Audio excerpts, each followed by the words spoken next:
Judges. Judges 1.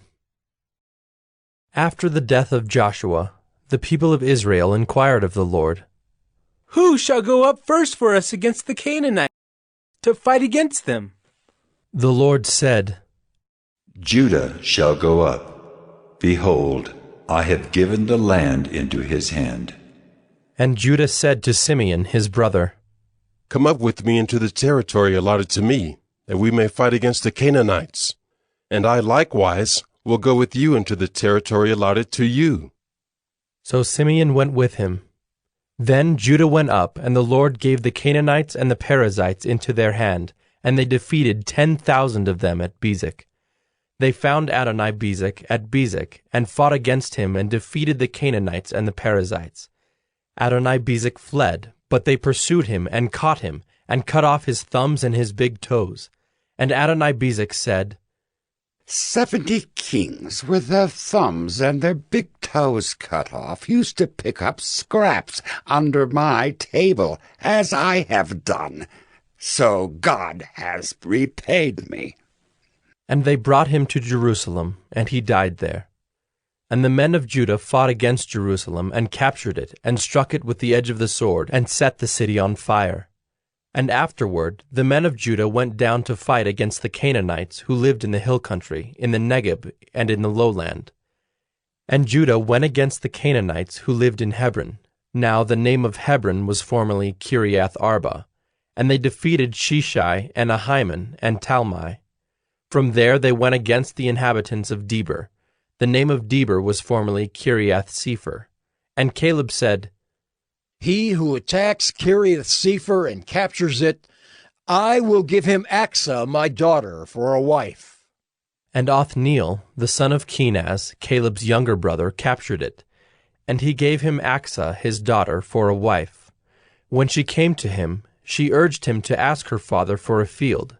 And she dismounted from her donkey, and Caleb said to her, What do you want? She said to him, Give me a blessing.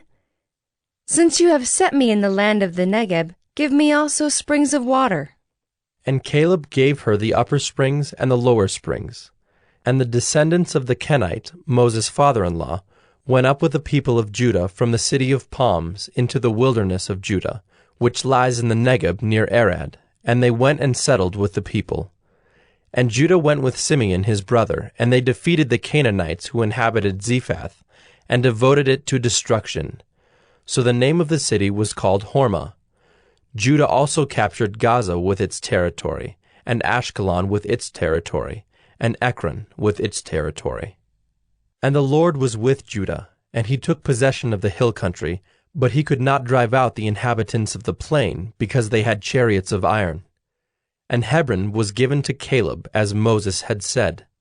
And he drove out from it the 3 sons of Anak. But the people of Benjamin did not drive out the Jebusites who lived in Jerusalem. So the Jebusites have lived with the people of Benjamin in Jerusalem to this day. The house of Joseph also went up against Bethel, and the Lord was with them. And the house of Joseph scouted out Bethel. Now the name of the city was formerly Luz.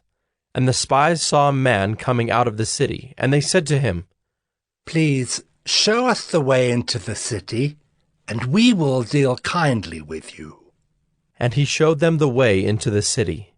And they struck the city with the edge of the sword, but they let the man and all his family go. And the man went to the land of the Hittites, and built a city, and called its name Luz. That is its name to this day. Manasseh did not drive out the inhabitants of Bethshean and its villages, or Taanach and its villages, or the inhabitants of Dor and its villages, or the inhabitants of Ibleam and its villages, or the inhabitants of Megiddo and its villages, for the Canaanites persisted in dwelling in that land. When Israel grew strong, they put the Canaanites to forced labor, but did not drive them out completely. And Ephraim did not drive out the Canaanites who lived in Gezer, so the Canaanites lived in Gezer among them. Zebulun did not drive out the inhabitants of Kitron, or the inhabitants of Nahalal, so the Canaanites lived among them, but became subject to forced labor. Asher did not drive out the inhabitants of Acco, or the inhabitants of Sidon, or of Alab, or of Achzib, or of Helba, or of Aphik, or of Rehob. So the Asherites lived among the Canaanites, the inhabitants of the land, for they did not drive them out. Naphtali did not drive out the inhabitants of Beth-Shemesh, or the inhabitants of Beth-Anath, so they lived among the Canaanites, the inhabitants of the land. Nevertheless, the inhabitants of Beth-Shemesh and of Beth-Anath became subject to forced labor for them. The Amorites pressed the people of Dan back into the hill country, for they did not allow them to come down to the plain. The Amorites persisted in dwelling in Mount Heres, in Ajalon, and in Shaalbim, but the hand of the house of Joseph rested heavily on them, and they became subject to forced labor. And the border of the Amorites ran from the ascent of Akrabim, from Selah and upward.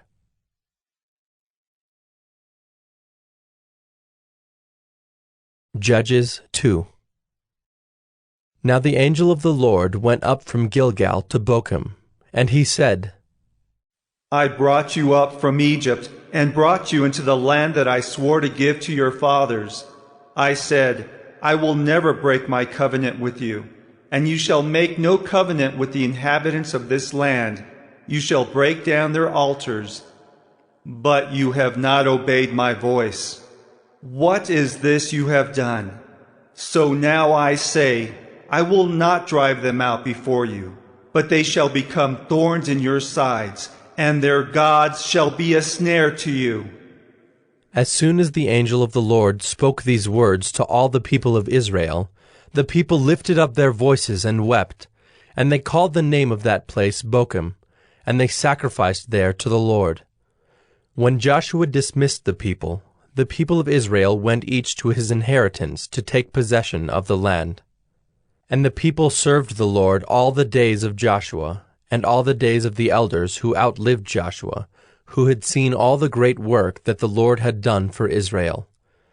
And Joshua, the son of Nun, the servant of the Lord, died at the age of 110 years, and they buried him within the boundaries of his inheritance in Timnath-Heres, in the hill country of Ephraim, north of the mountain of Gaash. And all that generation also were gathered to their fathers. And there arose another generation after them, who did not know the Lord or the work that he had done for Israel. And the people of Israel did what was evil in the sight of the Lord, and served the Baals. And they abandoned the Lord, the God of their fathers, who had brought them out of the land of Egypt. They went after other gods from among the gods of the peoples who were around them, and bowed down to them, and they provoked the Lord to anger. They abandoned the Lord, and served the Baals and the Ashtaroth. So the anger of the Lord was kindled against Israel, and he gave them over to plunderers who plundered them. And he sold them into the hand of their surrounding enemies, so that they could no longer withstand their enemies. Whenever they marched out, the hand of the Lord was against them for harm, as the Lord had warned, and as the Lord had sworn to them. And they were in terrible distress. Then the Lord raised up judges, who saved them out of the hand of those who plundered them. Yet they did not listen to their judges, for they whored after other gods and bowed down to them. They soon turned aside from the way in which their fathers had walked, who had obeyed the commandments of the Lord, and they did not do so. Whenever the Lord raised up judges for them, the Lord was with the judge, and he saved them from the hand of their enemies all the days of the judge. For the Lord was moved to pity by their groaning because of those who afflicted and oppressed them. But whenever the judge died, they turned back and were more corrupt than their fathers, going after other gods, serving them and bowing down to them. They did not drop any of their practices or their stubborn ways.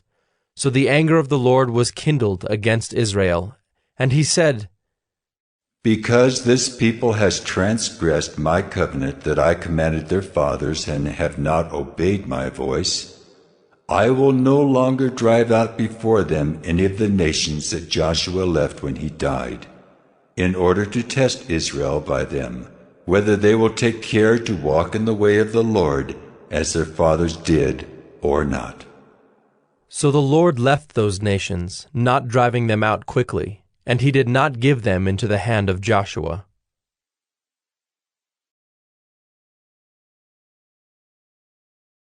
Judges 3.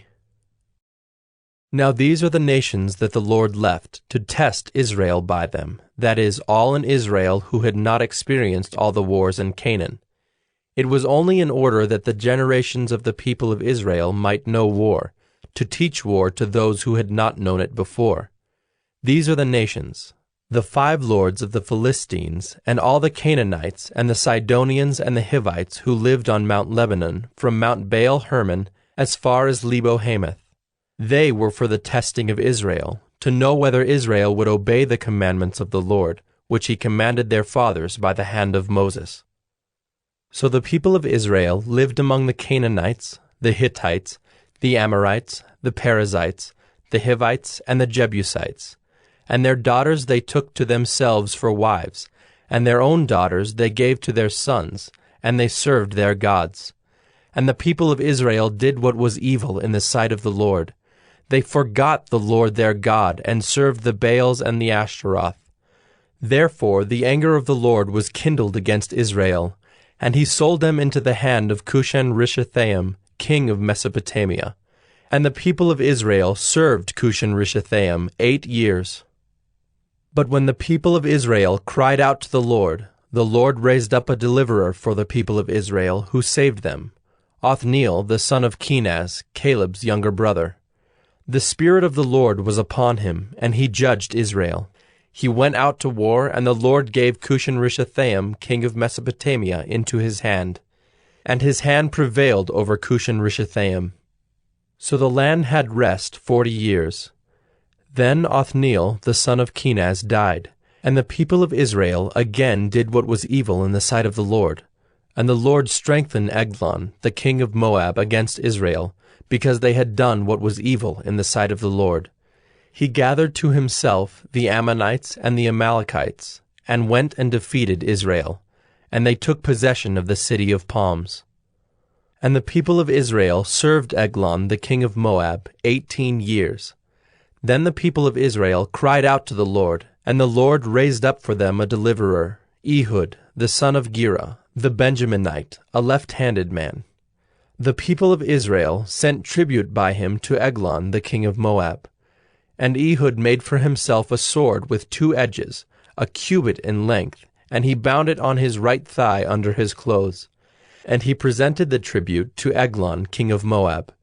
Now Eglon was a very fat man, and when Ehud had finished presenting the tribute, he sent away the people who carried the tribute.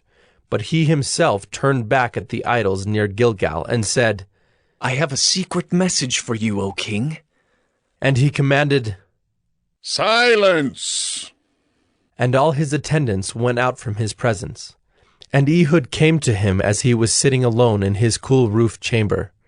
And Ehud said, I have a message from God for you. And he arose from his seat. And Ehud reached with his left hand, took the sword from his right thigh, and thrust it into his belly. And the hilt also went in after the blade, and the fat closed over the blade, for he did not pull the sword out of his belly. And the dung came out. Then Ehud went out into the porch, and closed the doors of the roof chamber behind him, and locked them. When he had gone, the servants came, and when they saw that the doors of the roof chamber were locked, they thought, Surely he is relieving himself in the closet of the cool chamber. And they waited till they were embarrassed. But when he still did not open the doors of the roof chamber, they took the key and opened them, and there lay their lord dead on the floor. Ehud escaped while they delayed, and he passed beyond the idols and escaped to Seirah. When he arrived, he sounded the trumpet in the hill country of Ephraim. Then the people of Israel went down with him from the hill country, and he was their leader. And he said to them, Follow after me, for the Lord has given your enemies the Moabites into your hand. So they went down after him and seized the fords of the Jordan against the Moabites, and did not allow anyone to pass over. And they killed at that time about 10,000 of the Moabites, all strong, able-bodied men. Not a man escaped. So Moab was subdued that day under the hand of Israel, and the land had rest for 80 years. After him was Shamgar the son of Anath, who killed 600 of the Philistines with an ox goad, and he also saved Israel.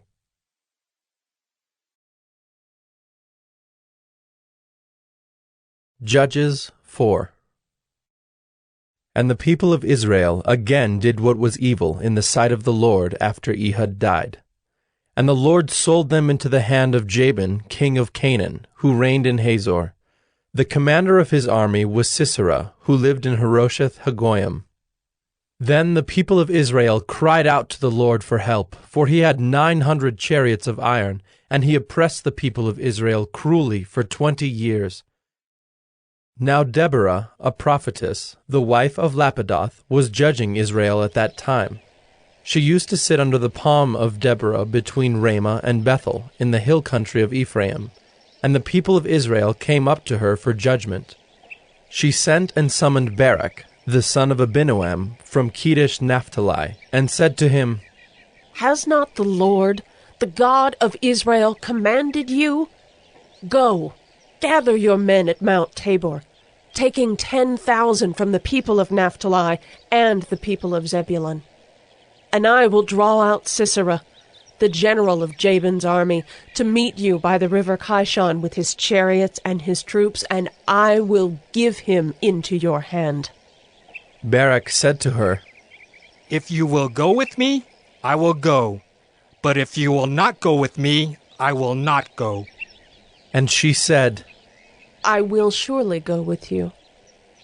Nevertheless, the road on which you are going will not lead to your glory, for the Lord will sell Sisera into the hand of a woman. Then Deborah arose and went with Barak to Kedesh. And Barak called out Zebulun and Naphtali to Kedesh, and 10,000 men went up at his heels, and Deborah went up with him.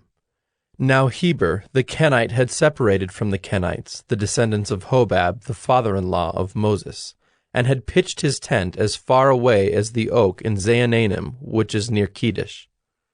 When Sisera was told that Barak the son of Abinoam had gone up to Mount Tabor, Sisera called out all his chariots, 900 chariots of iron, and all the men who were with him, from Harosheth Hagoyim to the river Kishon.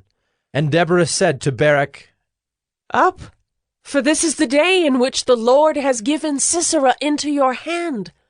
Does not the Lord go out before you? So Barak went down from Mount Tabor with 10,000 men following him. And the Lord routed Sisera and all his chariots and all his army before Barak by the edge of the sword. And Sisera got down from his chariot and fled away on foot. And Barak pursued the chariots and the army to Harosheth Hagoyim. And all the army of Sisera fell by the edge of the sword. Not a man was left. But Sisera fled away on foot to the tent of Jael, the wife of Heber the Kenite, for there was peace between Jabin, the king of Hazor, and the house of Heber the Kenite. And Jael came out to meet Sisera, and said to him, Turn aside, my lord. Turn aside to me. Do not be afraid. So he turned aside to her into the tent, and she covered him with a rug. And he said to her, Please, give me a little water to drink, for I am thirsty. So she opened a skin of milk, and gave him a drink, and covered him.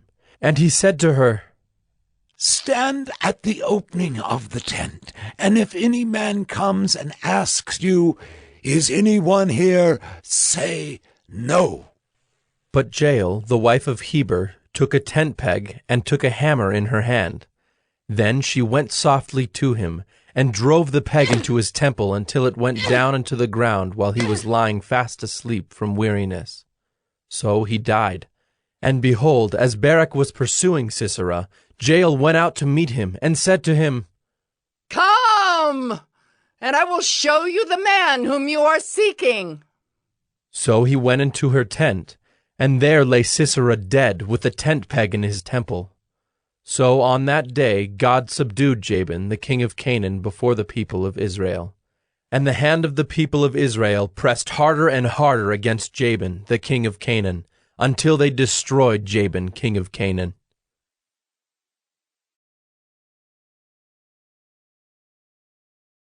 Judges 5. Then sang Deborah and Barak, the son of Abinoam, on that day, that the leaders took the lead in Israel, that the people offered themselves willingly. Bless the Lord. Hear, O kings, give ear, O princes. To the Lord I will sing. I will make melody to the Lord, the God of Israel. Lord, when you went out from Seir, when you marched from the region of Edom, the earth trembled and the heavens dropped. Yes, the clouds dropped water. The mountains quaked before the Lord, even Sinai before the Lord, the God of Israel. In the days of Shamgar, son of Anath, in the days of Jael, the highways were abandoned and travelers kept to the byways. The villagers ceased in Israel. They ceased to be until I arose. I, Deborah, arose as a mother in Israel. When new gods were chosen, then war was in the gates. Was shield or spear to be seen among 40,000 in Israel? My heart goes out to the commanders of Israel, who offered themselves willingly among the people. Bless the Lord. Tell of it, you who ride on white donkeys, you who sit on rich carpets, and you who walk by the way, to the sound of musicians at the watering places. There they repeat the righteous triumphs of the Lord, the righteous triumphs of his villagers in Israel. Then down to the gates march the people of the Lord. Awake, awake, Deborah! Awake, awake! Break out in a song! Arise, Barak! Lead away your captives, O son of Abinoam! Then down marched the remnant of the noble. The people of the Lord marched down for me against the mighty. From Ephraim, their root, they marched down into the valley following you. Benjamin with your kinsmen. From Machir marched down the commanders. And from Zebulun those who bear the lieutenant's staff. The princes of Issachar came with Deborah, and Issachar faithful to Barak. Into the valley they rushed at his heels. Among the clans of Reuben there were great searchings of heart. Why did you sit still among the sheepfolds, to hear the whistling for the flocks? Among the clans of Reuben there were great searchings of heart. Gilead stayed beyond the Jordan, and Dan, why did he stay with the ships? Asher sat still at the coast of the sea, staying by his landings.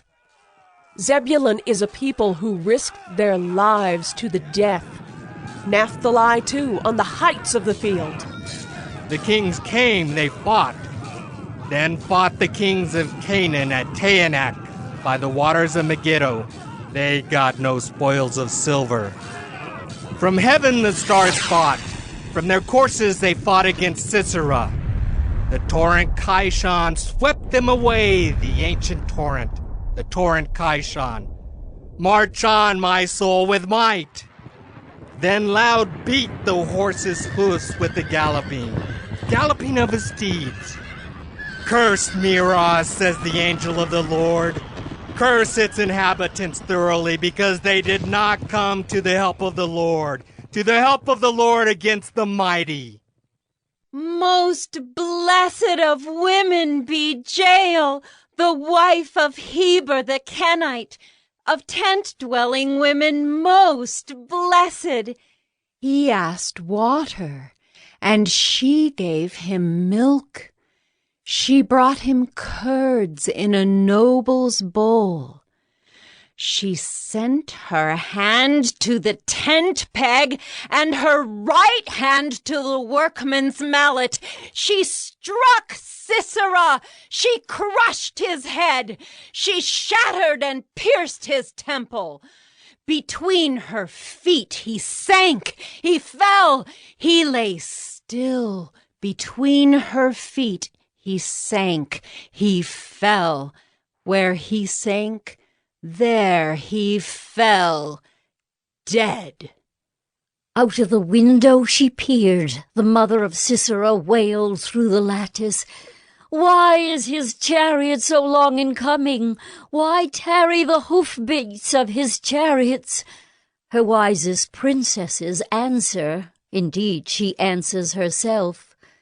Have they not found and divided the spoil, a womb or two for every man? Spoil of dyed materials for Sisera, spoil of dyed materials embroidered, 2 pieces of dyed work embroidered for the neck as spoil? So may all your enemies perish, O Lord, but your friends be like the sun as he rises in his might. And the land had rest for 40 years.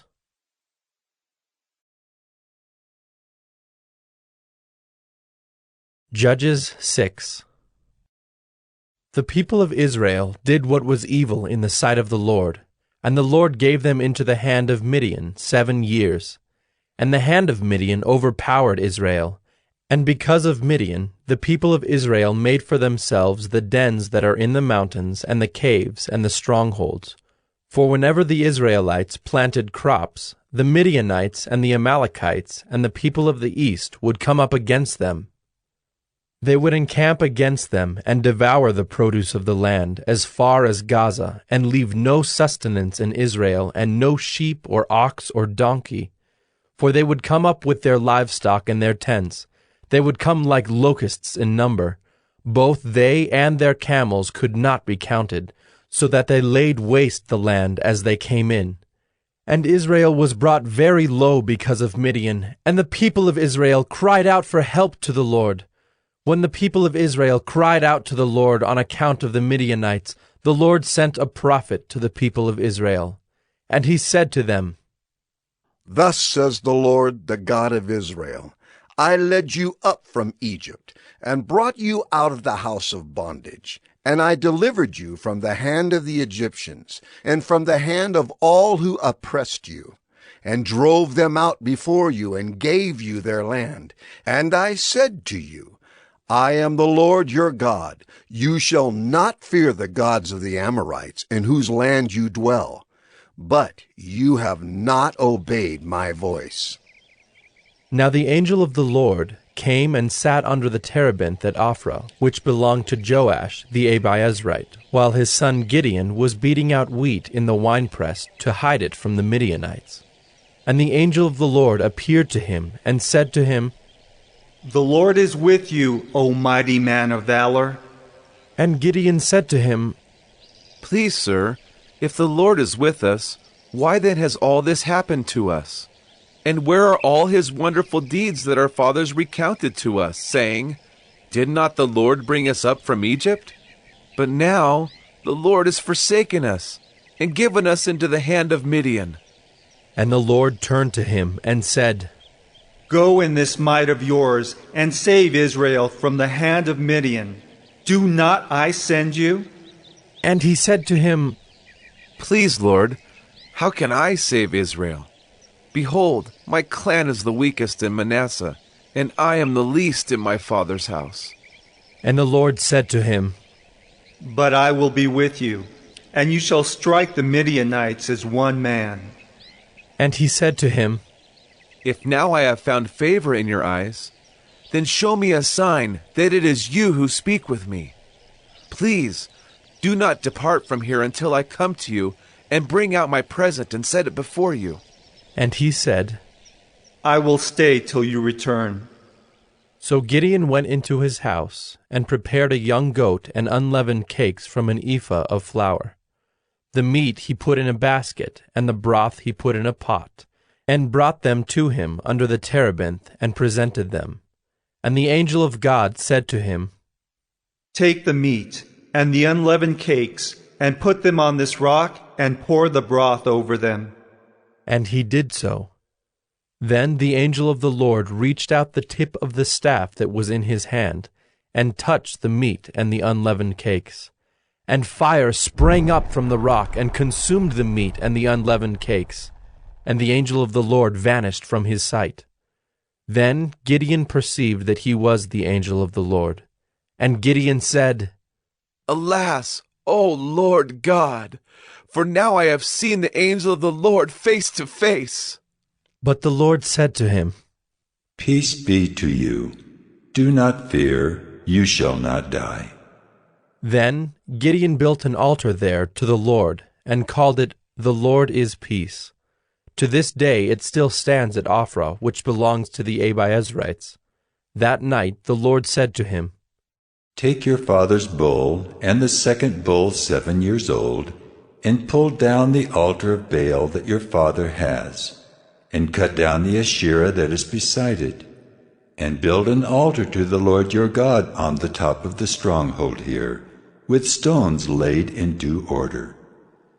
Then take the second bull and offer it as a burnt offering with the wood of the Asherah that you shall cut down.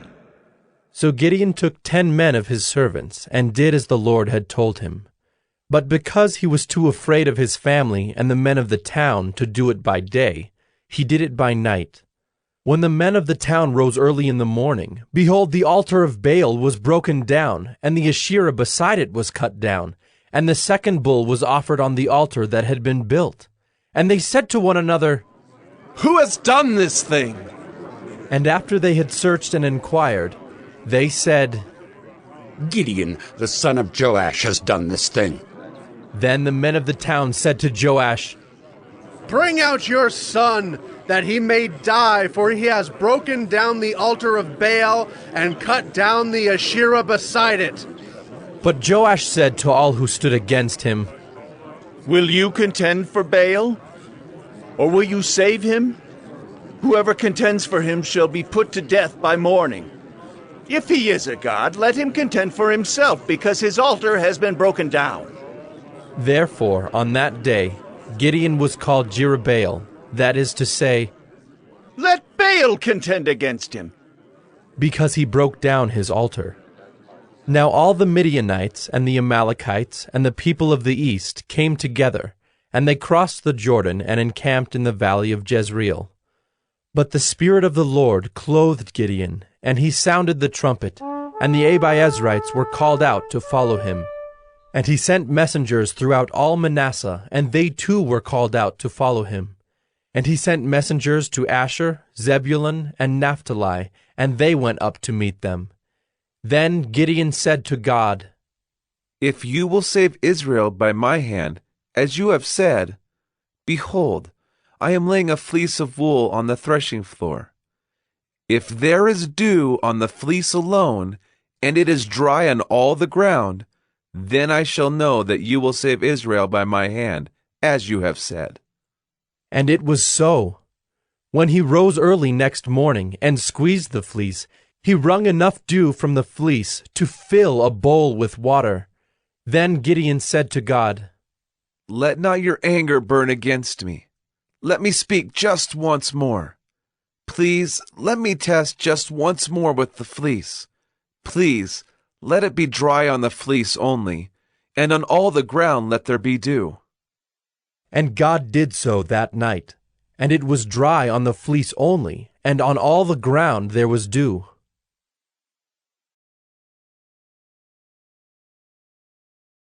Judges 7. Then Jerubbaal, that is Gideon, and all the people who were with him rose early and encamped beside the spring of Harod. And the camp of Midian was north of them, by the hill of Moreh in the valley. The Lord said to Gideon, The people with you are too many for me to give the Midianites into their hand, lest Israel boast over me, saying, My own hand has saved me. Now therefore proclaim in the ears of the people, saying, Whoever is fearful and trembling, let him return home, and hurry away from Mount Gilead. Then 22,000 of the people returned, and 10,000 remained. And the Lord said to Gideon, The people are still too many. Take them down to the water, and I will test them for you there. And anyone of whom I say to you, This one shall go with you, shall go with you. And anyone of whom I say to you, This one shall not go with you, shall not go. So he brought the people down to the water. And the Lord said to Gideon, Everyone who laps the water with his tongue as a dog laps, you shall set by himself. Likewise, everyone who kneels down to drink. And the number of those who lapped, putting their hands to their mouths, was 300 men, but all the rest of the people knelt down to drink water.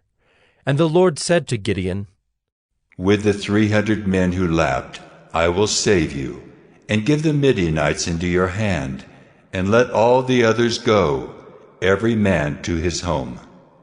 So the people took provisions in their hands and their trumpets.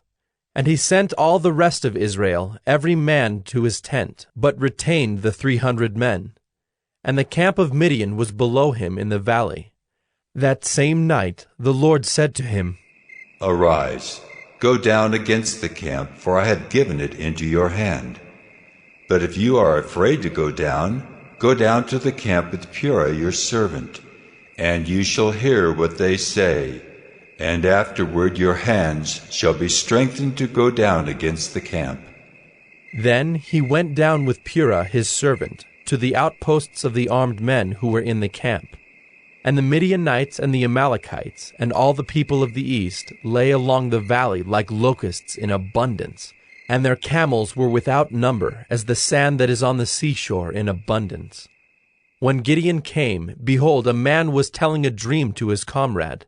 And he said, Behold, I dreamed a dream, and behold, a cake of barley bread tumbled into the camp of Midian, and came to the tent and struck it so that it fell, and turned it upside down, so that the tent lay flat.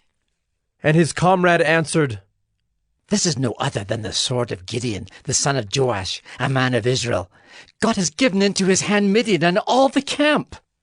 As soon as Gideon heard the telling of the dream and its interpretation, he worshipped, and he returned to the camp of Israel and said, Arise, for the Lord has given the host of Midian into your hand. And he divided the 300 men into 3 companies, and put trumpets into the hands of all of them, and empty jars with torches inside the jars. And he said to them, Look at me, and do likewise. When I come to the outskirts of the camp, do as I do. When I blow the trumpet, I and all who are with me, then blow the trumpets also on every side of all the camp and shout, For the Lord and for Gideon! So Gideon and the 100 men who were with him came to the outskirts of the camp at the beginning of the middle watch, when they had just set the watch. And they blew the trumpets and smashed the jars that were in their hands. Then the 3 companies blew the trumpets and broke the jars. They held in their left hands the torches, and in their right hands the trumpets to blow. And they cried out, A sword for the Lord and for Gideon! Every man stood in his place around the camp, and all the army ran. They cried out and fled. When they blew the 300 trumpets, the Lord set every man's sword against his comrade and against all the army. And the army fled as far as Bethshittah toward Zererah, as far as the border of Abel-Meholah by Tabbath. And the men of Israel were called out from Naphtali and from Asher and from all Manasseh, and they pursued after Midian. Gideon sent messengers throughout all the hill country of Ephraim, saying, Come down against the Midianites and capture the waters against them, as far as Beth-barah and also the Jordan. So all the men of Ephraim were called out, and they captured the waters as far as Beth-barah and also the Jordan. And they captured the 2 princes of Midian, Oreb and Zeeb. They killed Oreb at the rock of Oreb, and Zeeb they killed at the winepress of Zeeb. Then they pursued Midian, and they brought the heads of Oreb and Zeeb to Gideon across the Jordan.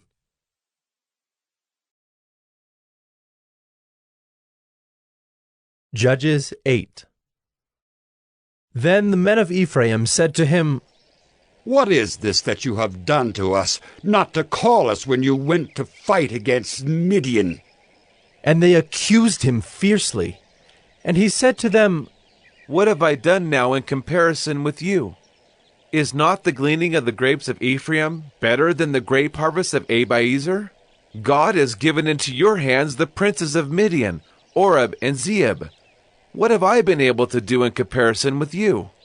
Then their anger against him subsided when he said this. And Gideon came to the Jordan and crossed over, he and the 300 men who were with him, exhausted yet pursuing.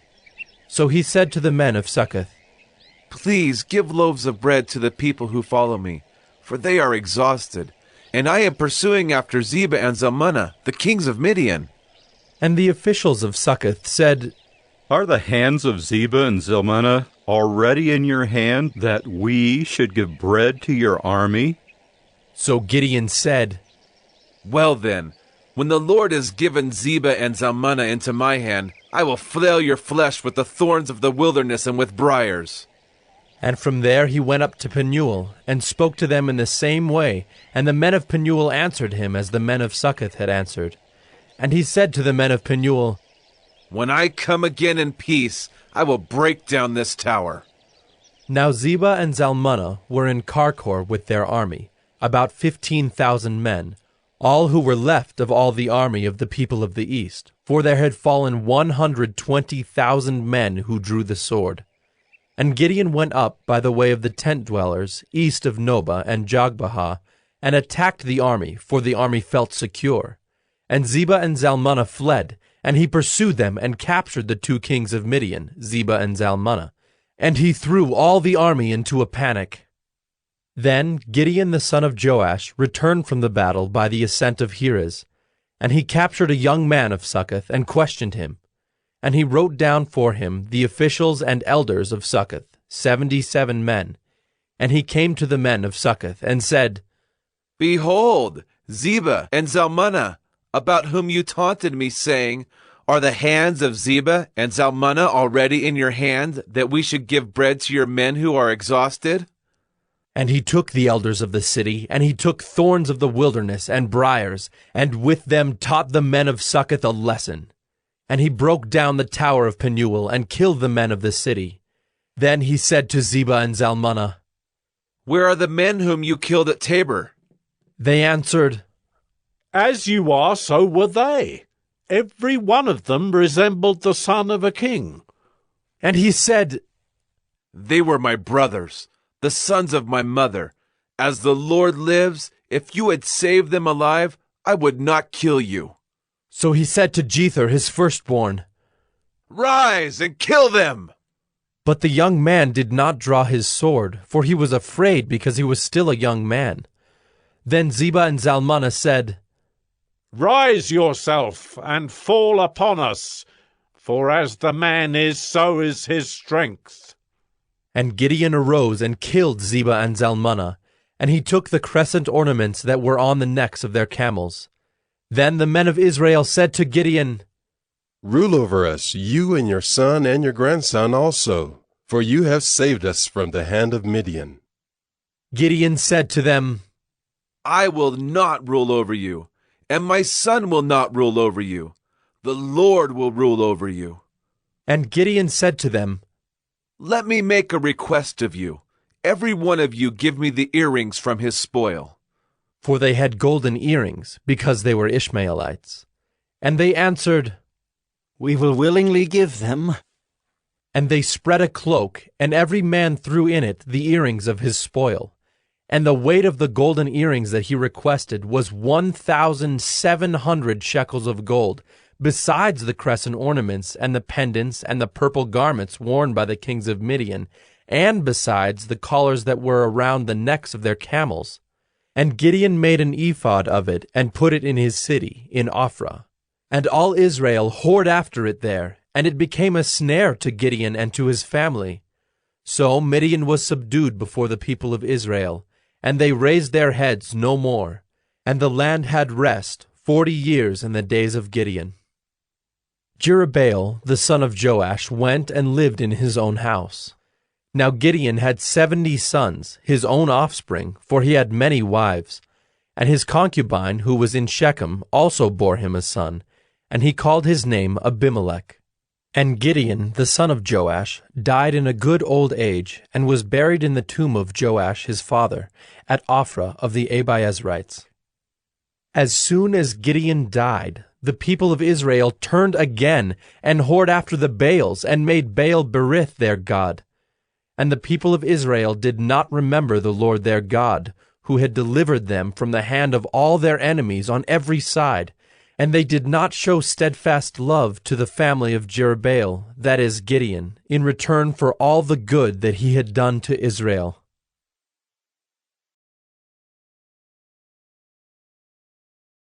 Judges 9.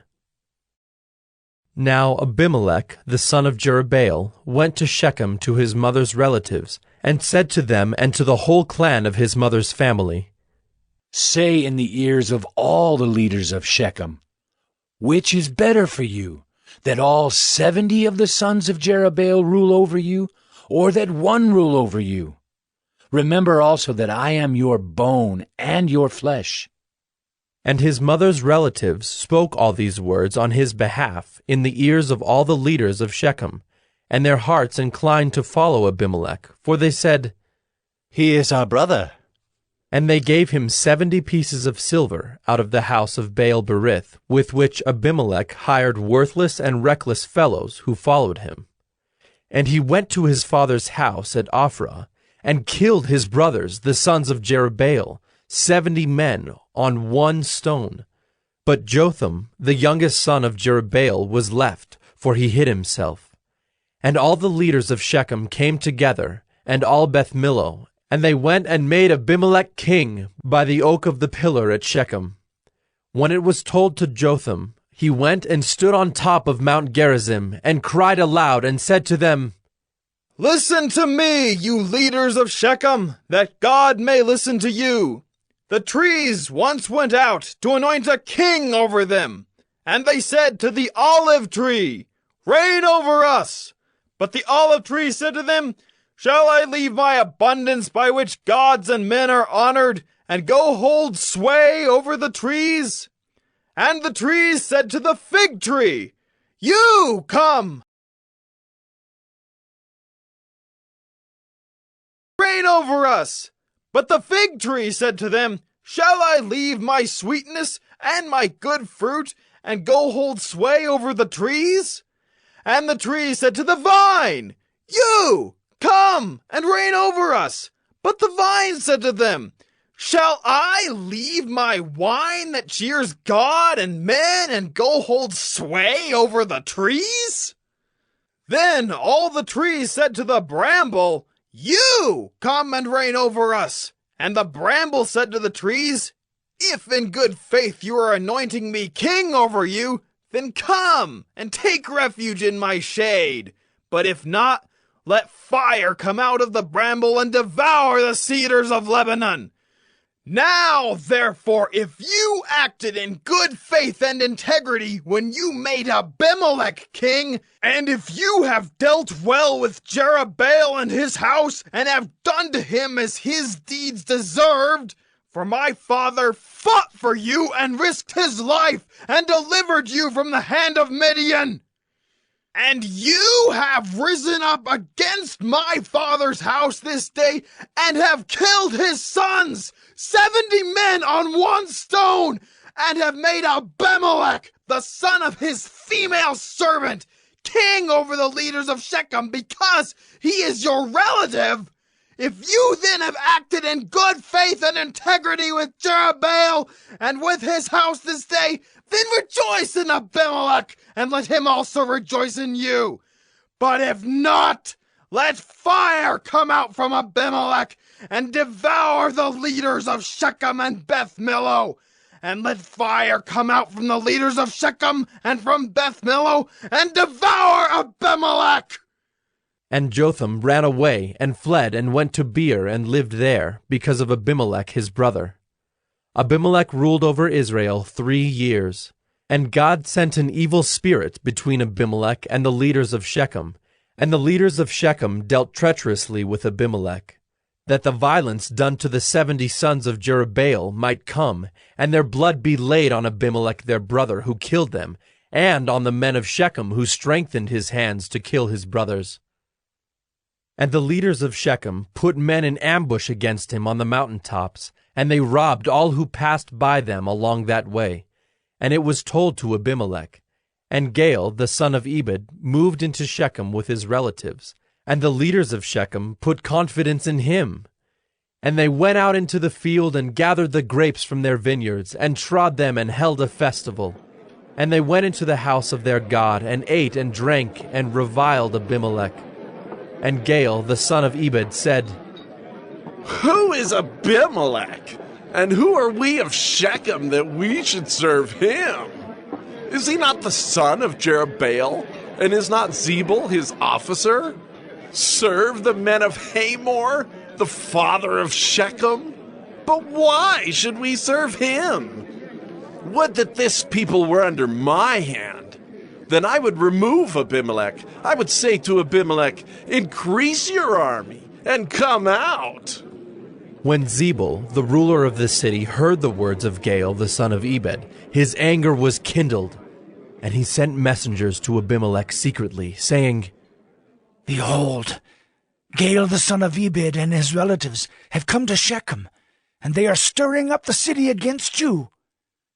Now therefore go by night, you and the people who are with you, and set an ambush in the field. Then in the morning, as soon as the sun is up, rise early and rush upon the city. And when he and the people who are with him come out against you, you may do to them as your hand finds to do. So Abimelech and all the men who were with him rose up by night and set an ambush against Shechem in 4 companies. And Gaal, the son of Ebed, went out and stood in the entrance of the gate of the city. And Abimelech and the people who were with him rose from the ambush. And when Gaal saw the people, he said to Zebul, Look, people are coming down from the mountaintops. And Zebul said to him, You mistake the shadow of the mountains for men. Gaal spoke again and said, Look, people are coming down from the center of the land, and one company is coming from the direction of the diviner's oak. Then Zebul said to him, Where is your mouth now? You who said, Who is Abimelech that we should serve him? Are not these the people whom you despised? Go out now and fight with them. And Gaal went out at the head of the leaders of Shechem and fought with Abimelech. And Abimelech chased him, and he fled before him. And many fell wounded up to the entrance of the gate. And Abimelech lived at Arumah, and Zebul drove out Gaal and his relatives so that they could not dwell at Shechem. On the following day, the people went out into the field, and Abimelech was told. He took his people and divided them into 3 companies, and set an ambush in the fields. And he looked and saw the people coming out of the city, so he rose against them and killed them. Abimelech and the company that was with him rushed forward and stood at the entrance of the gate of the city, while the 2 companies rushed upon all who were in the field and killed them.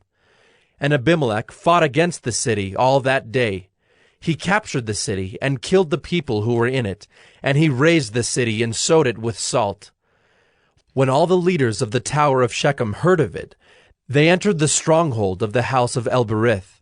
Abimelech was told that all the leaders of the tower of Shechem were gathered together. And Abimelech went up to Mount Zalmon, he and all the people who were with him.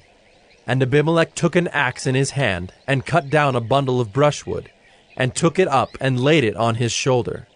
And he said to the men who were with him, What you have seen me do, hurry and do as I have done. So every one of the people cut down his bundle, and following Abimelech put it against the stronghold. And they set the stronghold on fire over them, so that all the people of the tower of Shechem also died, about 1,000 men and women. Then Abimelech went to Thebez and encamped against Thebez and captured it. But there was a strong tower within the city, and all the men and women and all the leaders of the city fled to it and shut themselves in, and they went up to the roof of the tower. And Abimelech came to the tower and fought against it, and drew near to the door of the tower to burn it with fire. And a certain woman threw an upper millstone on Abimelech's head and crushed his skull. Then he called quickly to the young man, his armor-bearer, and said to him, Draw your sword and kill me, lest they say of me, A woman killed him. And his young man thrust him through, and he died. And when the men of Israel saw that Abimelech was dead, everyone departed to his home. Thus God returned the evil of Abimelech, which he committed against his father in killing his 70 brothers. And God also made all the evil of the men of Shechem return on their heads, and upon them came the curse of Jotham, the son of Jerubbaal.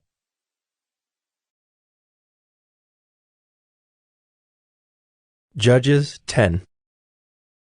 After Abimelech, there arose to save Israel Tola, the son of Puah, son of Dodo, a man of Issachar, and he lived at Shamer in the hill country of Ephraim.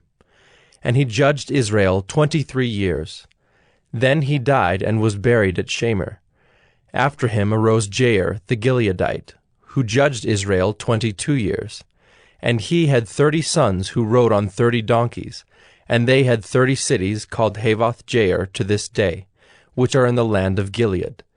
And Jair died and was buried in Canaan. The people of Israel again did what was evil in the sight of the Lord, and served the Baals and the Ashtaroth, the gods of Syria, the gods of Sidon, the gods of Moab, the gods of the Ammonites, and the gods of the Philistines. And they forsook the Lord and did not serve him. So the anger of the Lord was kindled against Israel, and he sold them into the hand of the Philistines and into the hand of the Ammonites. And they crushed and oppressed the people of Israel that year. For 18 years they oppressed all the people of Israel who were beyond the Jordan in the land of the Amorites, which is in Gilead. And the Ammonites crossed the Jordan to fight also against Judah and against Benjamin and against the house of Ephraim, so that Israel was severely distressed. And the people of Israel cried out to the Lord, saying, "We have sinned against you, because we have forsaken our God and have served the Baals." And the Lord said to the people of Israel, Did I not save you from the Egyptians and from the Amorites, from the Ammonites and from the Philistines, the Sidonians also, and the Amalekites, and the Maonites oppressed you, and you cried out to me, and I saved you out of their hand. Yet you have forsaken me and served other gods. Therefore I will save you no more. Go and cry out to the gods whom you have chosen. Let them save you in the time of your distress. And the people of Israel said to the Lord, We have sinned. Do to us whatever seems good to you. Only please deliver us this day. So they put away the foreign gods from among them, and served the Lord, and he became impatient over the misery of Israel. Then the Ammonites were called to arms, and they encamped in Gilead. And the people of Israel came together, and they encamped at Mizpah. And the people, the leaders of Gilead, said one to another, Who is the man who will begin to fight against the Ammonites? He shall be head over all the inhabitants of Gilead.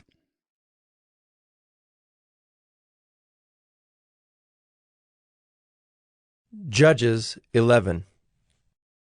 Now Jephthah the Gileadite was a mighty warrior, but he was the son of a prostitute. Gilead was the father of Jephthah, and Gilead's wife also bore him sons. And when his wife's sons grew up, they drove Jephthah out, and said to him, You shall not have an inheritance in our father's house, for you are the son of another woman. Then Jephthah fled from his brothers, and lived in the land of Tob. And worthless fellows collected around Jephthah, and went out with him. After a time the Ammonites made war against Israel. And when the Ammonites made war against Israel, the elders of Gilead went to bring Jephthah from the land of Tob. And they said to Jephthah, Come and be our leader, that we may fight against the Ammonites. But Jephthah said to the elders of Gilead, Did you not hate me and drive me out of my father's house? Why have you come to me now when you are in distress? And the elders of Gilead said to Jephthah, That is why we have turned to you now, that you may go with us and fight against the Ammonites, and be our head over all the inhabitants of Gilead. Jephthah said to the elders of Gilead, If you bring me home again to fight against the Ammonites, and the Lord gives them over to me, I will be your head. And the elders of Gilead said to Jephthah, The Lord will be witness between us if we do not do as you say. So Jephthah went with the elders of Gilead, and the people made him head and leader over them. And Jephthah spoke all his words before the Lord at Mizpah. Then Jephthah sent messengers to the king of the Ammonites, and said, "What do you have against me, that you have come to me to fight against my land?" And the king of the Ammonites answered the messengers of Jephthah, "Because Israel, on coming up from Egypt, took away my land, from the Arnon to the Jabbok and to the Jordan. Now therefore restore it peaceably." Jephthah again sent messengers to the king of the Ammonites, and said to him, "Thus says Jephthah, Israel did not take away the land of Moab or the land of the Ammonites. But when they came up from Egypt, Israel went through the wilderness to the Red Sea and came to Kadesh. Israel then sent messengers to the king of Edom, saying, 'Please, let us pass through your land.' But the king of Edom would not listen.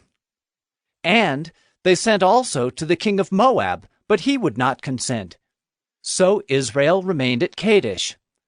Then they journeyed through the wilderness, and went around the land of Edom and the land of Moab, and arrived on the east side of the land of Moab, and camped on the other side of the Arnon. But they did not enter the territory of Moab, for the Arnon was the boundary of Moab. Israel then sent messengers to Sihon, king of the Amorites, king of Heshbon, and Israel said to him, 'Please, let us pass through your land to our country.' But Sihon did not trust Israel to pass through his territory. So Sihon gathered all his people together and encamped at Jahaz, and fought with Israel. And the Lord, the God of Israel, gave Sihon and all his people into the hand of Israel, and they defeated them. So Israel took possession of all the land of the Amorites who inhabited, and they took possession of all the territory of the Amorites, from the Arnon to the Jabbok, and from the wilderness to the Jordan. So then the Lord, the God of Israel, dispossessed the Amorites from before his people Israel. And are you to take possession of them? Will you not possess what Chemosh your God gives you to possess? And all that the Lord our God has dispossessed before us, we will possess. Now, are you any better than Balak the son of Zippor, king of Moab? Did he ever contend against Israel, or did he ever go to war with them? While Israel lived in Heshbon and its villages, and in Aroer and its villages, and in all the cities that are on the banks of the Arnon, 300 years, why did you not deliver them within that time? I therefore have not sinned against you, and you do me wrong by making war on me.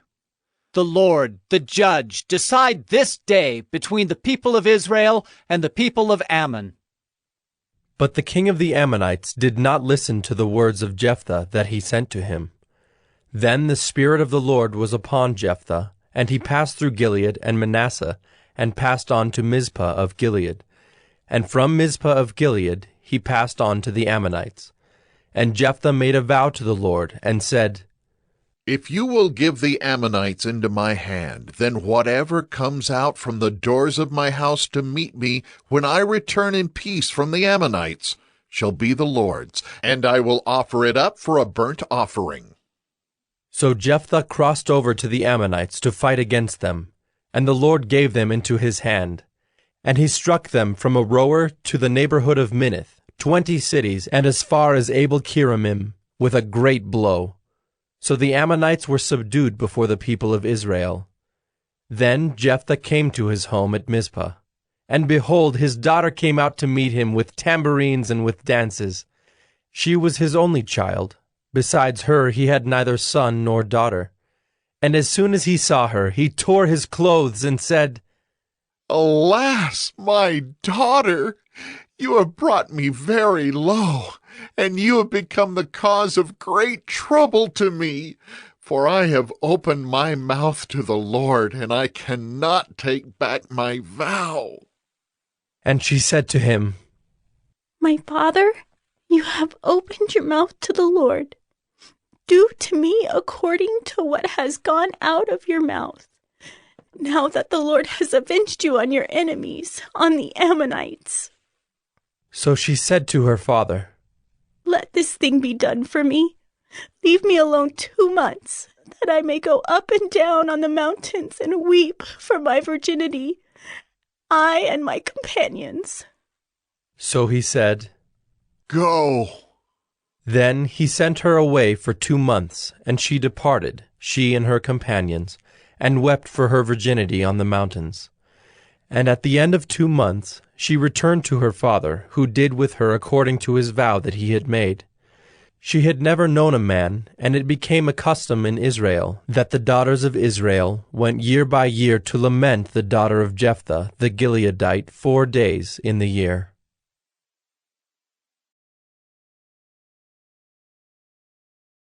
Judges 12. The men of Ephraim were called to arms, and they crossed to Zaphon, and said to Jephthah, Why did you cross over to fight against the Ammonites, and did not call us to go with you? We will burn your house over you with fire. And Jephthah said to them, I and my people had a great dispute with the Ammonites, and when I called you, you did not save me from their hand. And when I saw that you would not save me, I took my life in my hand, and crossed over against the Ammonites, and the Lord gave them into my hand. Why then have you come up to me this day to fight against me? Then Jephthah gathered all the men of Gilead, and fought with Ephraim. And the men of Gilead struck Ephraim, because they said, You are fugitives of Ephraim, you Gileadites, in the midst of Ephraim and Manasseh. And the Gileadites captured the fords of the Jordan against the Ephraimites. And when any of the fugitives of Ephraim said, Let me go over, the men of Gilead said to him, Are you an Ephraimite? When he said, No, they said to him, Then say Shibboleth. And he said, Sibboleth, for he could not pronounce it right. Then they seized him and slaughtered him at the fords of the Jordan. At that time 42,000 of the Ephraimites fell. Jephthah judged Israel 6 years. Then Jephthah the Gileadite died and was buried in his city in Gilead. After him Ibzan of Bethlehem judged Israel. He had 30 sons, and 30 daughters he gave in marriage outside his clan, and 30 daughters he brought in from outside for his sons. And he judged Israel 7 years. Then Ibzan died and was buried at Bethlehem. After him Elon the Zebulunite judged Israel, and he judged Israel 10 years. Then Elon the Zebulunite died and was buried at Ajalon in the land of Zebulun. After him Abdon the son of Hillel the Pirathonite judged Israel. He had 40 sons and 30 grandsons, who rode on 70 donkeys, and he judged Israel 8 years. Then Abdon the son of Hillel the Pirathonite died, and was buried at Pirathon in the land of Ephraim, in the hill country of the Amalekites.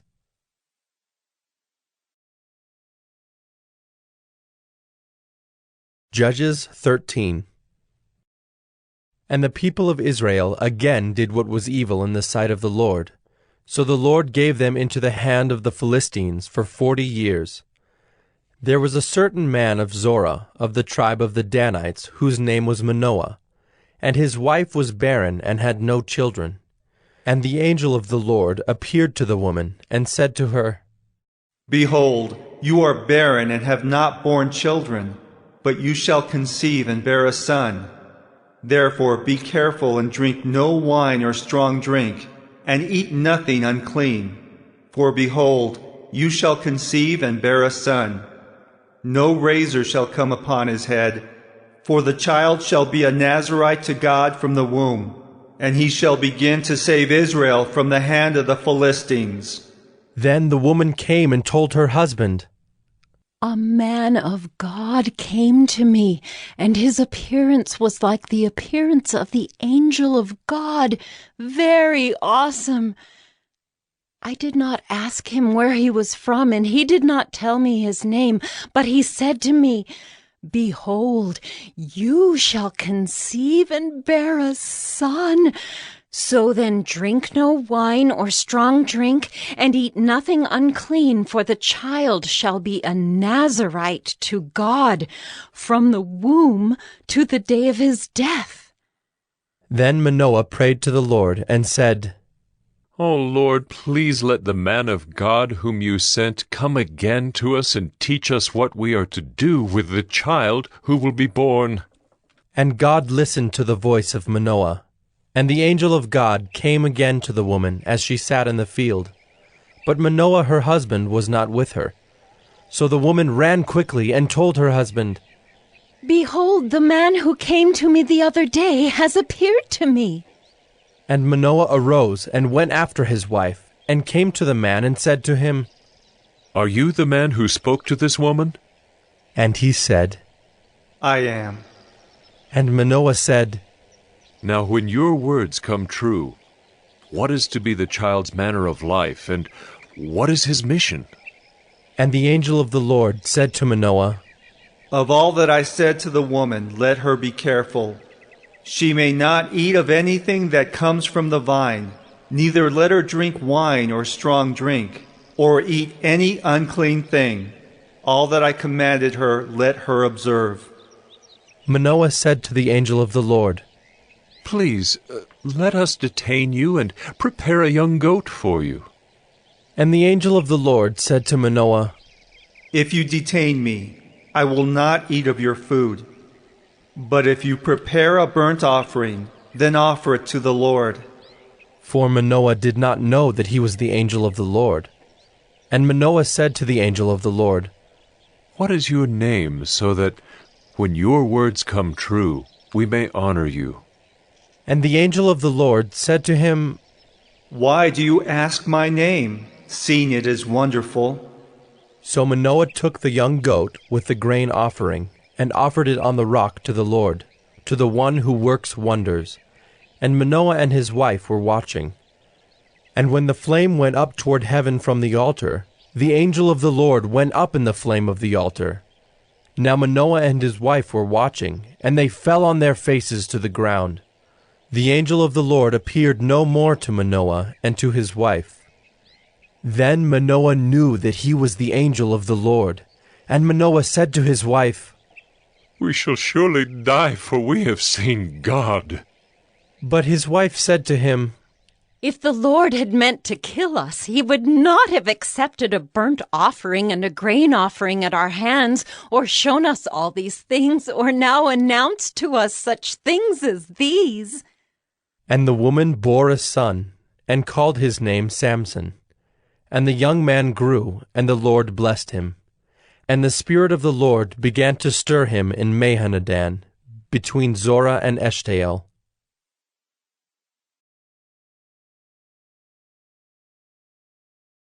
Judges 14.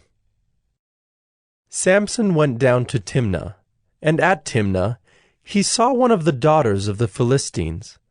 Then he came up and told his father and mother, I saw one of the daughters of the Philistines at Timnah. Now get her for me as my wife. But his father and mother said to him, Is there not a woman among the daughters of your relatives, or among all our people? That you must go to take a wife from the uncircumcised Philistines? But Samson said to his father, Get her for me, for she is right in my eyes. His father and mother did not know that it was from the Lord, for he was seeking an opportunity against the Philistines. At that time the Philistines ruled over Israel. Then Samson went down with his father and mother to Timnah, and they came to the vineyards of Timnah. And behold, a young lion came toward him roaring. Then the Spirit of the Lord rushed upon him, and although he had nothing in his hand, he tore the lion in pieces as one tears a young goat. But he did not tell his father or his mother what he had done. Then he went down and talked with the woman, and she was right in Samson's eyes. After some days he returned to take her. And he turned aside to see the carcass of the lion, and behold, there was a swarm of bees in the body of the lion, and honey. He scraped it out into his hands, and went on, eating as he went. And he came to his father and mother, and gave some to them, and they ate. But he did not tell them that he had scraped the honey from the carcass of the lion. His father went down to the woman, and Samson prepared a feast there, for so the young men used to do. As soon as the people saw him, they brought 30 companions to be with him. And Samson said to them, "Let me now put a riddle to you. If you can tell me what it is within the 7 days of the feast, and find it out, then I will give you 30 linen garments and 30 changes of clothes. But if you cannot tell me what it is, then you shall give me 30 linen garments and 30 changes of clothes." And they said to him, "Put your riddle that we may hear it."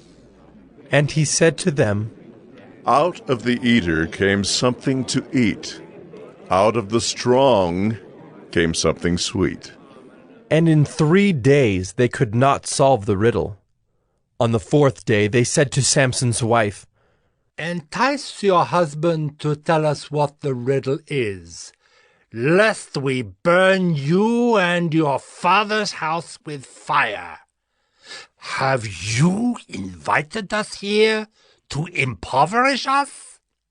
And Samson's wife wept over him and said, "You only hate me. You do not love me. You've put a riddle to my people, and you have not told me what it is." And he said to her, "Behold, I have not told my father nor my mother, and shall I tell you?" She wept before him the 7 days that their feast lasted. And on the 7th day he told her, because she pressed him hard. Then she told the riddle to her people. And the men of the city said to him on the 7th day, before the sun went down, "What is sweeter than honey? What is stronger than a lion?" And he said to them, "If you had not plowed with my heifer, you would not have found out my riddle." And the Spirit of the Lord rushed upon him, and he went down to Ashkelon, and struck down 30 men of the town, and took their spoil, and gave the garments to those who had told the riddle. In hot anger he went back to his father's house, and Samson's wife was given to his companion, who had been his best man.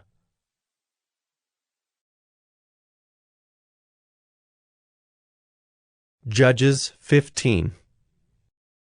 After some days, at the time of wheat harvest, Samson went to visit his wife with a young goat. And he said, "I will go into my wife in the chamber." But her father would not allow him to go in. And her father said, "I really thought that you utterly hated her, so I gave her to your companion. Is not her younger sister more beautiful than she? Please, take her instead." And Samson said to them, "This time I shall be innocent in regard to the Philistines, when I do them harm." So Samson went and caught 300 foxes, and took torches. And he turned them tail to tail, and put a torch between each pair of tails. And when he had set fire to the torches, he let the foxes go into the standing grain of the Philistines, and set fire to the stacked grain and the standing grain, as well as the olive orchards. Then the Philistines said, "Who has done this?" And they said, "Samson, the son-in-law of the Timnite, because he has taken his wife and given her to his companion." And the Philistines came up and burned her and her father with fire. And Samson said to them, "If this is what you do, I swear I will be avenged on you, and after that I will quit." And he struck them hip and thigh with a great blow. And he went down and stayed in the cleft of the rock of Etam. Then the Philistines came up and encamped in Judah, and made a raid on Lehi. And the men of Judah said, "Why have you come up against us?" They said, "We have come up to bind Samson, to do to him as he did to us." Then 3,000 men of Judah went down to the cleft of the rock of Etam, and said to Samson, "Do you not know that the Philistines are rulers over us? What then is this that you have done to us?" And he said to them, "As they did to me, so have I done to them." And they said to him, "We have come down to bind you, that we may give you into the hands of the Philistines." And Samson said to them, "Swear to me that you will not attack me yourselves." They said to him, "No, we will only bind you and give you into their hands. We will surely not kill you." So they bound him with 2 new ropes and brought him up from the rock. When he came to Lehi, the Philistines came shouting to meet him.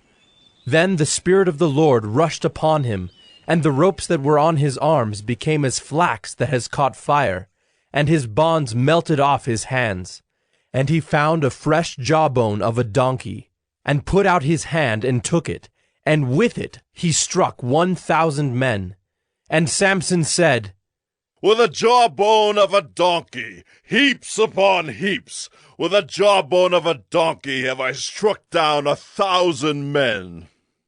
As soon as he had finished speaking, he threw away the jawbone out of his hand, and that place was called Ramoth Lehi. And he was very thirsty, and he called upon the Lord and said, "You have granted this great salvation by the hand of your servant. And shall I now die of thirst and fall into the hands of the uncircumcised?" And God split open the hollow place that is at Lehi, and water came out from it. And when he drank, his spirit returned, and he revived. Therefore the name of it was called En-Hakkore. It is at Lehi to this day. And he judged Israel in the days of the Philistines 20 years.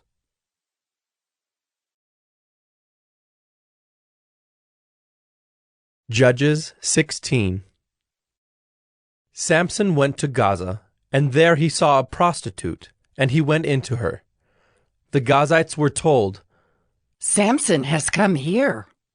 And they surrounded the place, and set an ambush for him all night at the gate of the city. They kept quiet all night, saying, "Let us wait till the light of the morning, then we will kill him." But Samson lay till midnight, and at midnight he arose and took hold of the doors of the gate of the city, and the 2 posts, and pulled them up, bar and all, and put them on his shoulders, and carried them to the top of the hill that is in front of Hebron.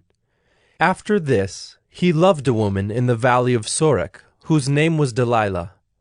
And the lords of the Philistines came up to her and said to her, "Seduce him, and see where his great strength lies, and by what means we may overpower him, that we may bind him to humble him.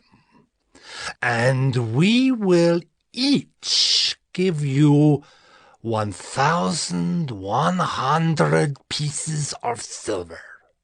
So Delilah said to Samson, "Please, tell me where your great strength lies, and how you might be bound that one could subdue you." Samson said to her, "If they bind me with 7 fresh bowstrings that have not been dried, then I shall become weak and be like any other man." Then the lords of the Philistines brought up to her 7 fresh bowstrings that had not been dried, and she bound him with them. Now she had men lying in ambush in an inner chamber, and she said to him, "The Philistines are upon you, Samson."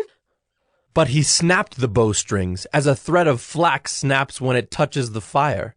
So the secret of his strength was not known. Then Delilah said to Samson, "Behold, you have mocked me and told me lies. Please, tell me how you might be bound." And he said to her, "If they bind me with new ropes that have not been used, then I shall become weak and be like any other man." So Delilah took new ropes and bound him with them, and said to him, The Philistines are upon you, Samson! And the men lying in ambush were in an inner chamber. But he snapped the ropes off his arms like a thread. Then Delilah said to Samson, Until now you have mocked me and told me lies.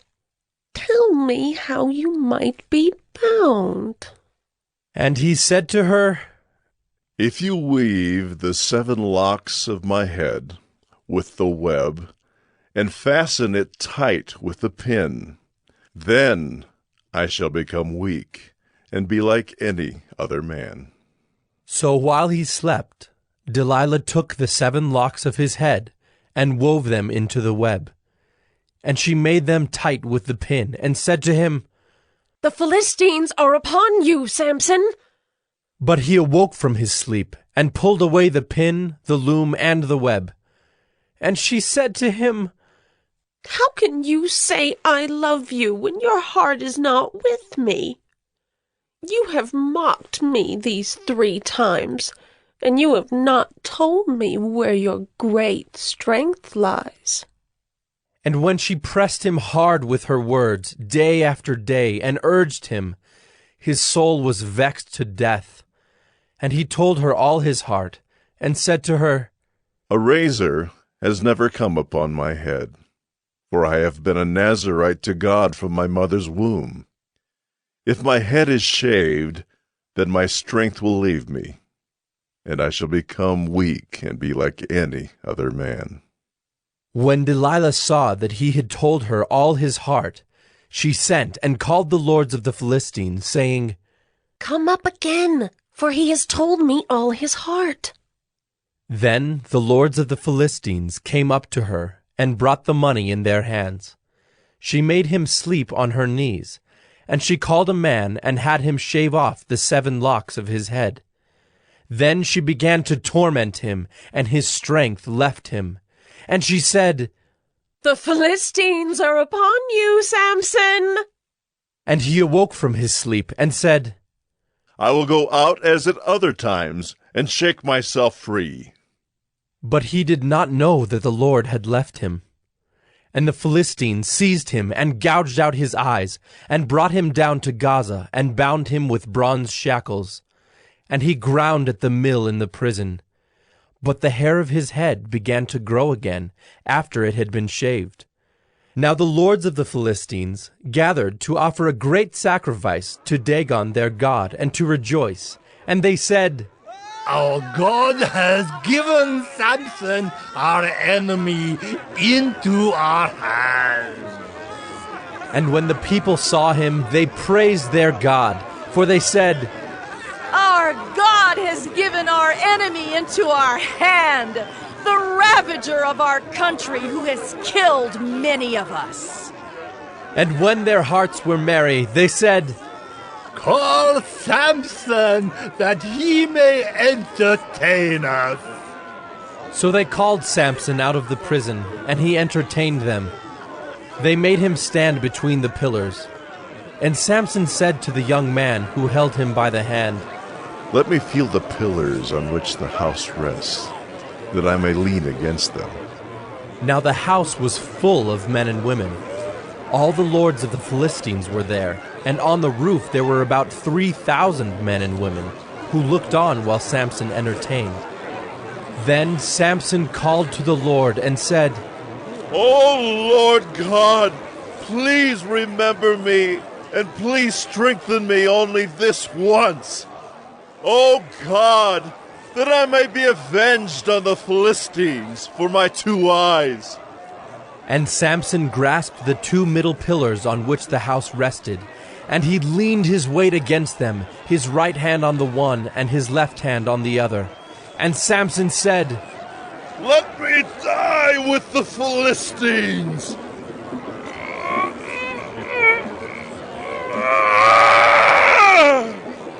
Then he bowed with all his strength, and the house fell upon the lords and upon all the people who were in it. So the dead whom he killed at his death were more than those whom he had killed during his life. Then his brothers and all his family came down and took him and brought him up and buried him between Zorah and Eshtaol in the tomb of Manoah his father. He had judged Israel 20 years.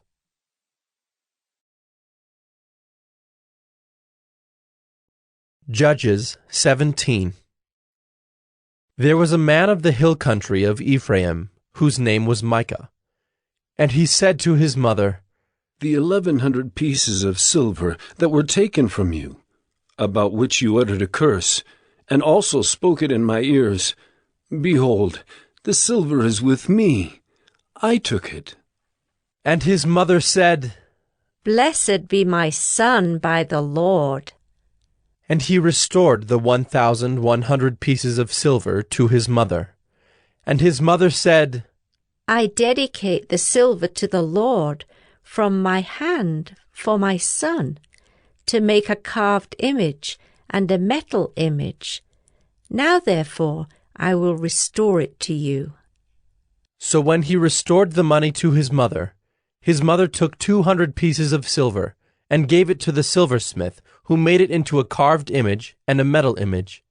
And it was in the house of Micah.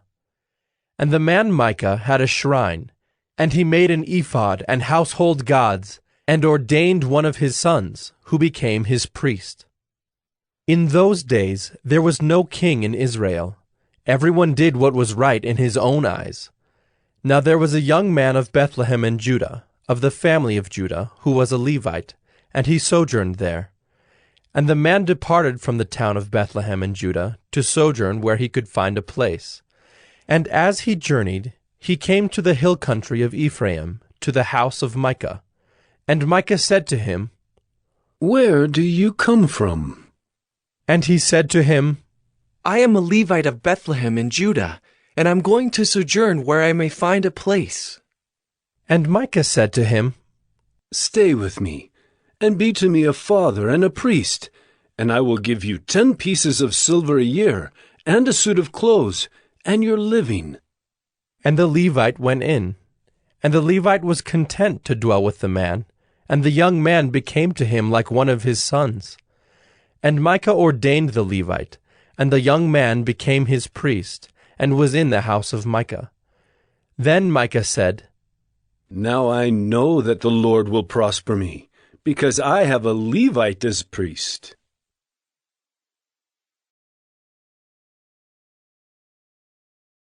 Judges 18. In those days there was no king in Israel, and in those days the tribe of the people of Dan was seeking for itself an inheritance to dwell in, for until then no inheritance among the tribes of Israel had fallen to them.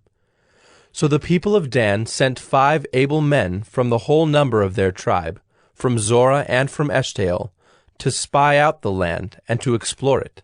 And they said to them, Go and explore the land. And they came to the hill country of Ephraim, to the house of Micah, and lodged there. When they were by the house of Micah, they recognized the voice of the young Levite. And they turned aside and said to him, Who brought you here? What are you doing in this place? What is your business here?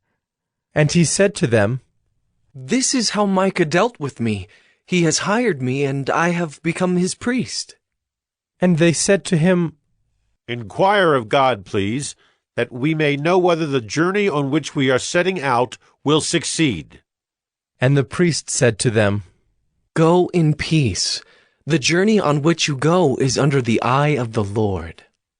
Then the 5 men departed and came to Laish, and saw the people who were there, how they lived in security, after the manner of the Sidonians, quiet and unsuspecting, lacking nothing that is in the earth, and possessing wealth, and how they were far from the Sidonians, and had no dealings with anyone. And when they came to their brothers at Zorah and Eshtaol, their brothers said to them, What do you report?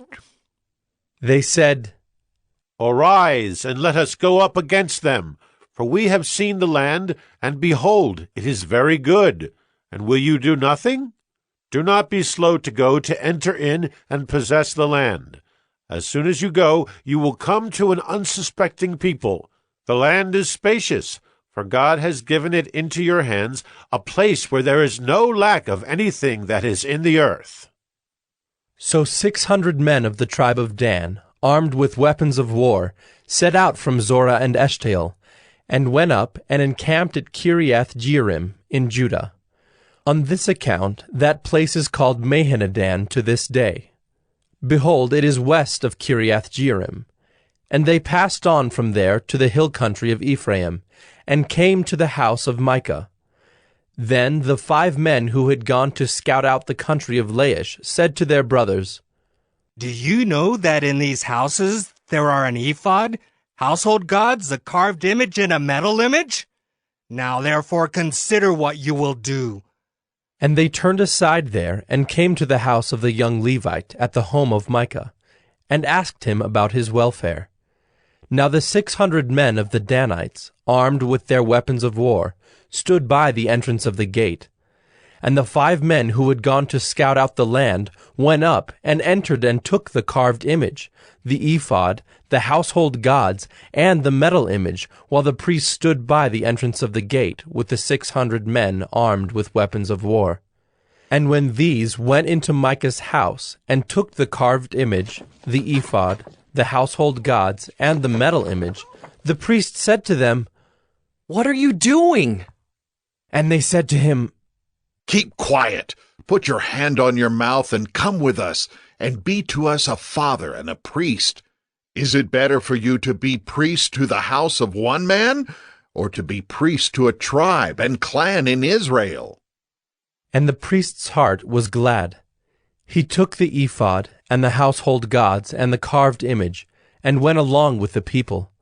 So they turned and departed, putting the little ones and the livestock and the goods in front of them. When they had gone a distance from the home of Micah, the men who were in the houses near Micah's house were called out, and they overtook the people of Dan. And they shouted to the people of Dan, who turned around and said to Micah, What is the matter with you, that you come with such a company? And he said, You take my gods that I made and the priest, and go away? And what have I left? How then do you ask me, What is the matter with you? And the people of Dan said to him, Do not let your voice be heard among us, lest angry fellows fall upon you, and you lose your life with the lives of your household. Then the people of Dan went their way, and when Micah saw that they were too strong for him, he turned and went back to his home. But the people of Dan took what Micah had made, and the priest who belonged to him, and they came to Laish, to a people quiet and unsuspecting, and struck them with the edge of the sword, and burned the city with fire. And there was no deliverer, because it was far from Sidon, and they had no dealings with anyone. It was in the valley that belongs to Beth-rehob. Then they rebuilt the city and lived in it. And they named the city Dan, after the name of Dan their ancestor, who was born to Israel. But the name of the city was Laish at the first. And the people of Dan set up the carved image for themselves. And Jonathan, the son of Gershom, son of Moses, and his sons, were priests to the tribe of the Danites until the day of the captivity of the land. So they set up Micah's carved image that he made, as long as the house of God was at Shiloh.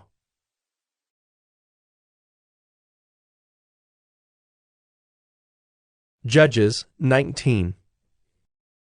In those days, when there was no king in Israel, a certain Levite was sojourning in the remote parts of the hill country of Ephraim, who took to himself a concubine from Bethlehem in Judah.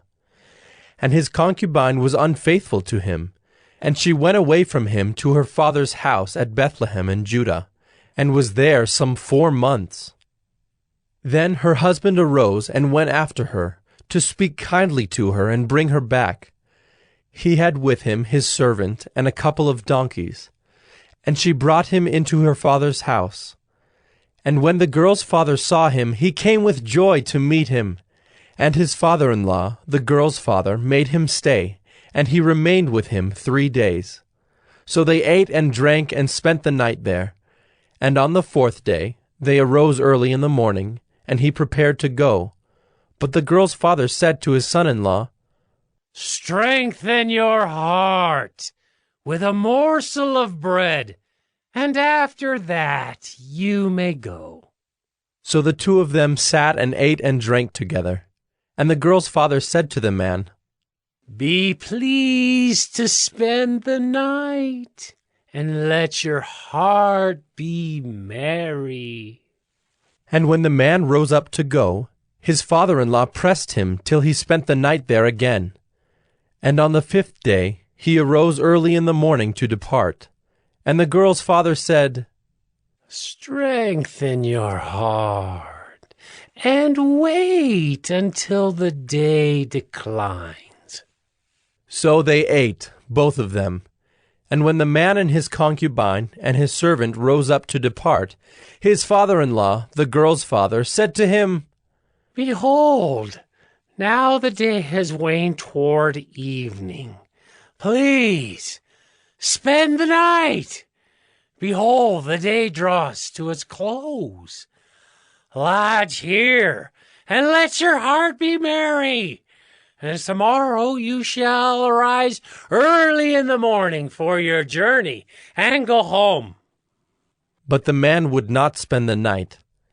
He rose up and departed, and arrived opposite Jebus, that is, Jerusalem.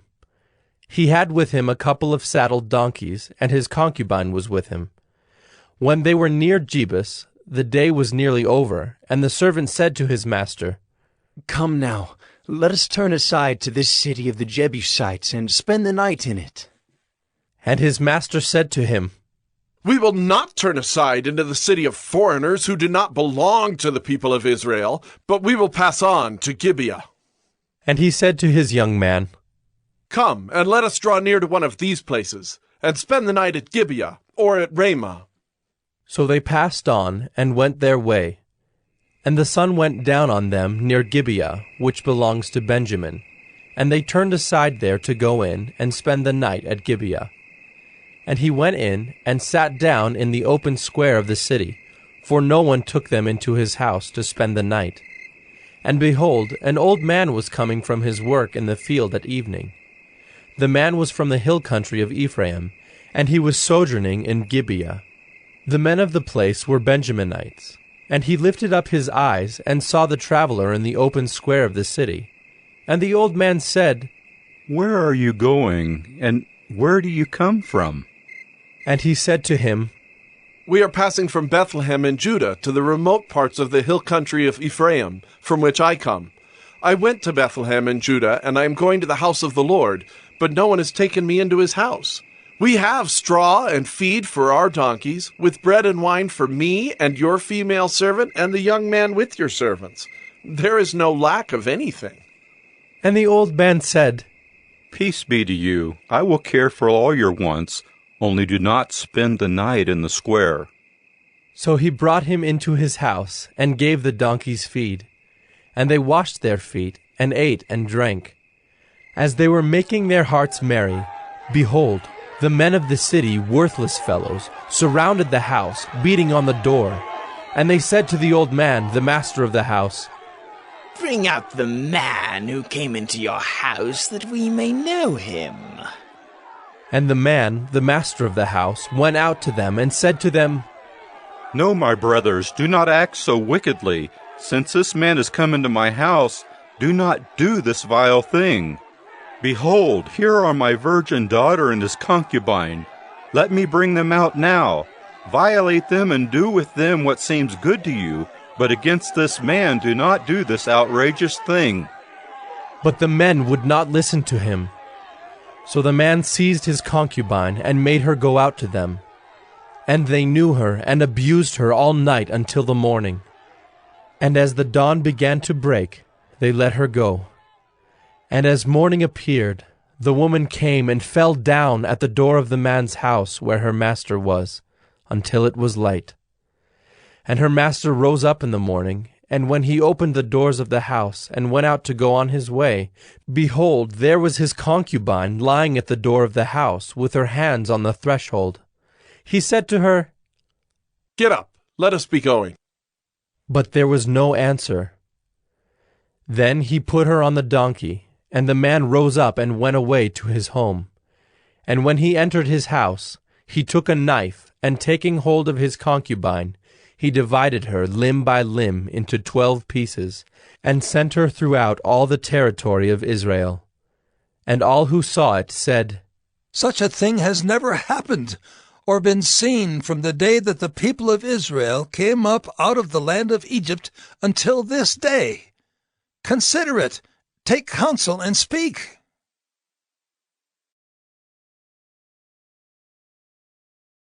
Judges 20. Then all the people of Israel came out from Dan to Beersheba, including the land of Gilead, and the congregation assembled as one man to the Lord at Mizpah. And the chiefs of all the people, of all the tribes of Israel, presented themselves in the assembly of the people of God, 400,000 men on foot that drew the sword. Now the people of Benjamin heard that the people of Israel had gone up to Mizpah. And the people of Israel said, "Tell us, how did this evil happen?" And the Levite, the husband of the woman who was murdered, answered and said, I came to Gibeah that belongs to Benjamin, I and my concubine, to spend the night. And the leaders of Gibeah rose against me and surrounded the house against me by night. They meant to kill me, and they violated my concubine, and she is dead. So I took hold of my concubine and cut her in pieces, and sent her throughout all the country of the inheritance of Israel, for they have committed abomination and outrage in Israel. Behold, you people of Israel, all of you, give your advice and counsel here. And all the people arose as one man, saying, None of us will go to his tent, and none of us will return to his house. But now, this is what we will do to Gibeah. We will go up against it by lot, and we will take 10 men of 100 throughout all the tribes of Israel, and 100 of 1,000, and 1,000 of 10,000, to bring provisions for the people, that when they come, they may repay Gibeah of Benjamin for all the outrage that they have committed in Israel. So all the men of Israel gathered against the city, united as one man. And the tribes of Israel sent men through all the tribe of Benjamin, saying, What evil is this that has taken place among you? Now therefore give up the men, the worthless fellows in Gibeah, that we may put them to death and purge evil from Israel. But the Benjaminites would not listen to the voice of their brothers, the people of Israel. Then the people of Benjamin came together out of the cities to Gibeah to go out to battle against the people of Israel. And the people of Benjamin mustered out of their cities on that day 26,000 men who drew the sword, besides the inhabitants of Gibeah, who mustered 700 chosen men. Among all these were 700 chosen men who were left-handed. Every one could sling a stone at a hair and not miss. And the men of Israel, apart from Benjamin, mustered 400,000 men who drew the sword. All these were men of war. The people of Israel arose and went up to Bethel and inquired of God, Who shall go up first for us to fight against the people of Benjamin? And the Lord said, Judah shall go up first. Then the people of Israel rose in the morning and encamped against Gibeah. And the men of Israel went out to fight against Benjamin, and the men of Israel drew up the battle line against them at Gibeah. The people of Benjamin came out of Gibeah and destroyed on that day 22,000 men of the Israelites. But the people, the men of Israel, took courage, and again formed the battle line in the same place where they had formed it on the first day. And the people of Israel went up and wept before the Lord until the evening. And they inquired of the Lord, Shall we again draw near to fight against our brothers, the people of Benjamin? And the Lord said, Go up against them. So the people of Israel came near against the people of Benjamin the second day. And Benjamin went against them out of Gibeah the second day, and destroyed 18,000 men of the people of Israel. All these were men who drew the sword. Then all the people of Israel, the whole army, went up and came to Bethel and wept. They sat there before the Lord and fasted that day until evening, and offered burnt offerings and peace offerings before the Lord. And the people of Israel inquired of the Lord, for the ark of the covenant of God was there in those days. And Phinehas, the son of Eleazar, son of Aaron, ministered before it in those days, saying, Shall we go out once more to battle against our brothers, the people of Benjamin, or shall we cease? And the Lord said, Go up, for tomorrow I will give them into your hand. So Israel sent men in ambush around Gibeah. And the people of Israel went up against the people of Benjamin on the third day, and set themselves in array against Gibeah, as at other times. And the people of Benjamin went out against the people, and were drawn away from the city. And as at other times, they began to strike and kill some of the people in the highways, one of which goes up to Bethel, and the other to Gibeah, and in the open country, about 30 men of Israel. And the people of Benjamin said, They are routed before us, as at the first. But the people of Israel said, Let us flee and draw them away from the city to the highways. And all the men of Israel rose up out of their place and set themselves in array at Baal Tamar. And the men of Israel who were in ambush rushed out of their place from Mearagibah. And there came against Gibeah 10,000 chosen men out of all Israel. And the battle was hard, but the Benjaminites did not know that disaster was close upon them.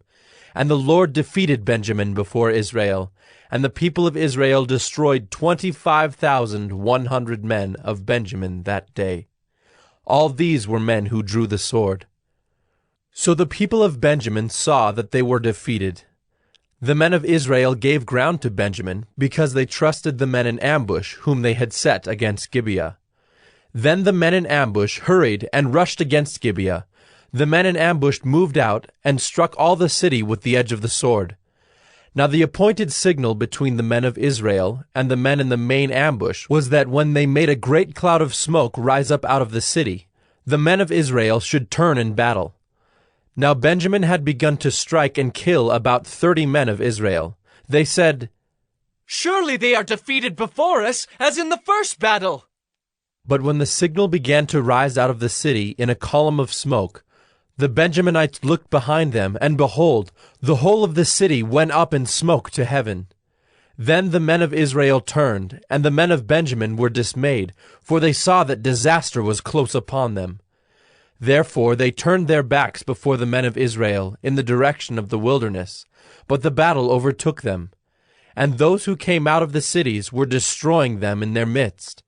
Surrounding the Benjaminites, they pursued them and trod them down from Noah as far as opposite Gibeah on the east. 18,000 men of Benjamin fell, all of them men of valor. And they turned and fled toward the wilderness, to the rock of Rimmon. 5,000 men of them were cut down in the highways, and they were pursued hard to Gidom, and 2,000 men of them were struck down. So all who fell that day of Benjamin were 25,000 men who drew the sword, all of them men of valor. But 600 men turned and fled toward the wilderness to the rock of Rimmon, and remained at the rock of Rimmon 4 months. And the men of Israel turned back against the people of Benjamin, and struck them with the edge of the sword, the city, men and beasts, and all that they found. And all the towns that they found they set on fire.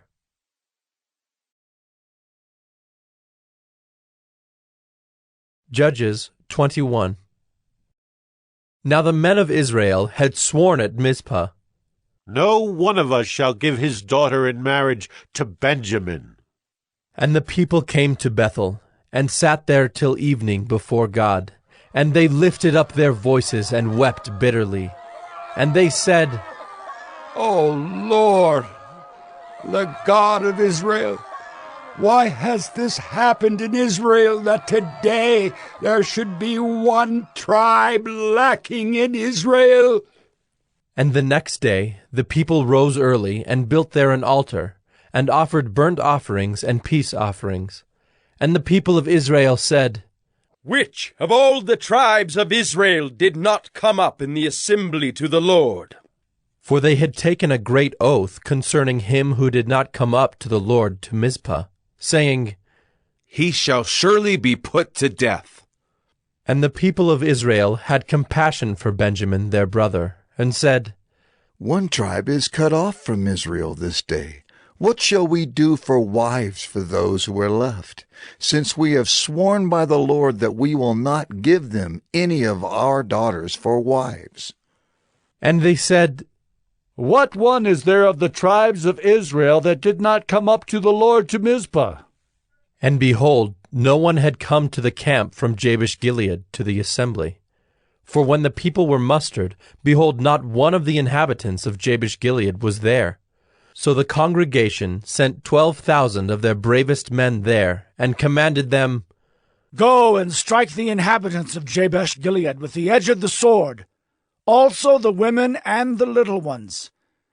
This is what you shall do. Every male and every woman that has lain with a male you shall devote to destruction. And they found among the inhabitants of Jabesh-Gilead 400 young virgins, who had not known a man by lying with him. And they brought them to the camp at Shiloh, which is in the land of Canaan. Then the whole congregation sent word to the people of Benjamin, who were at the rock of Rimmon, and proclaimed peace to them. And Benjamin returned at that time. And they gave them the women whom they had saved alive of the women of Jabesh-Gilead. But they were not enough for them. And the people had compassion on Benjamin, because the Lord had made a breach in the tribes of Israel. Then the elders of the congregation said, What shall we do for wives for those who are left, since the women are destroyed out of Benjamin? And they said, There must be an inheritance for the survivors of Benjamin, that a tribe not be blotted out from Israel. Yet we cannot give them wives from our daughters. For the people of Israel had sworn, Cursed be he who gives a wife to Benjamin. So they said, Behold, there is the yearly feast of the Lord at Shiloh, which is north of Bethel, on the east of the highway that goes up from Bethel to Shechem, and south of Labonah. And they commanded the people of Benjamin, saying, Go and lie in ambush in the vineyards, and watch. If the daughters of Shiloh come out to dance in the dances, then come out of the vineyards, and snatch each man his wife from the daughters of Shiloh, and go to the land of Benjamin. And when their fathers or their brothers come to complain to us, we will say to them, Grant them graciously to us, because we did not take for each man of them his wife in battle. Neither did you give them to them, else you would now be guilty. And the people of Benjamin did so, and took their wives, according to their number, from the dancers whom they carried off. Then they went and returned to their inheritance, and rebuilt the towns and lived in them. And the people of Israel departed from there at that time, every man to his tribe and family, and they went out from there every man to his inheritance. In those days there was no king in Israel. Every one did what was right in his own eyes.